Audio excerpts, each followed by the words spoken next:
I'm sorry, but I don't want to be an emperor. That's not my business. I don't want to rule or conquer anyone. I should like to help everyone if possible. Jew, Gentile, black man, white. We all want to help one another. Human beings are like that. We want to live by each other's happiness, not by each other's misery. We don't want to hate and despise one another. In this world there's room for everyone, and the good earth is rich and can provide for everyone. The way of life can be free and beautiful. I am happy to join with you today in what will go down in history as the greatest demonstration for freedom in the history of our nation.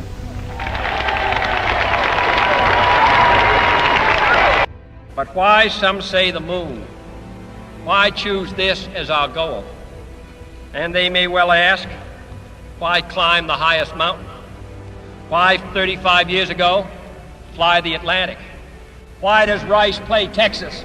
We choose to go to the moon. We choose to go to the moon in this decade and do the other things, not because they are easy, but because they are hard. Because that goal will serve to organize and measure the best of our energies and skills. Because that challenge is one that we're willing to accept, one we are unwilling to postpone, and one we intend to win, and the others too. Every man is a Berliner, forced to look upon a scar. President von Weizsäcker has said the German question is open as long as the Brandenburg Gate is closed.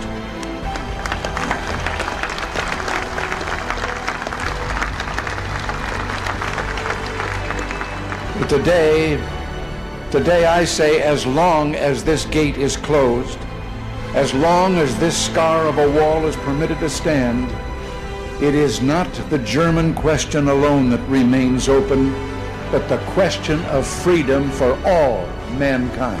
I have a dream.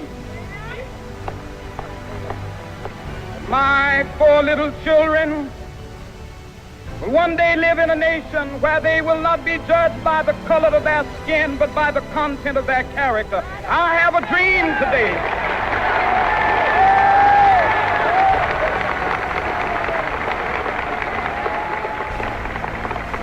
With this faith, we will be able to work together, to pray together, to struggle together, to go to jail together, to stand up for freedom together, knowing that we will be free one day. Let freedom ring, and when this happens,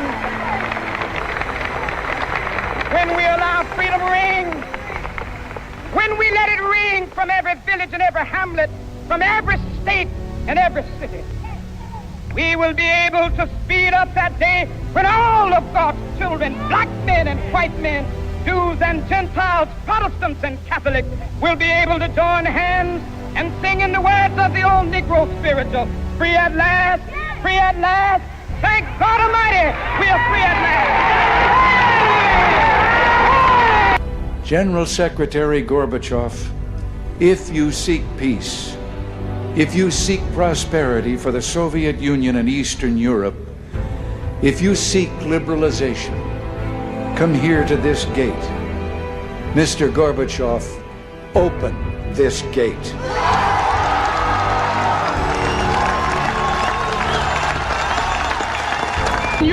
You, the people, have the power to create machines, the power to create happiness. You, the people, have the power to make this life free and beautiful, to make this life a wonderful adventure. Then in the name of democracy, let us use that power. Let us all unite.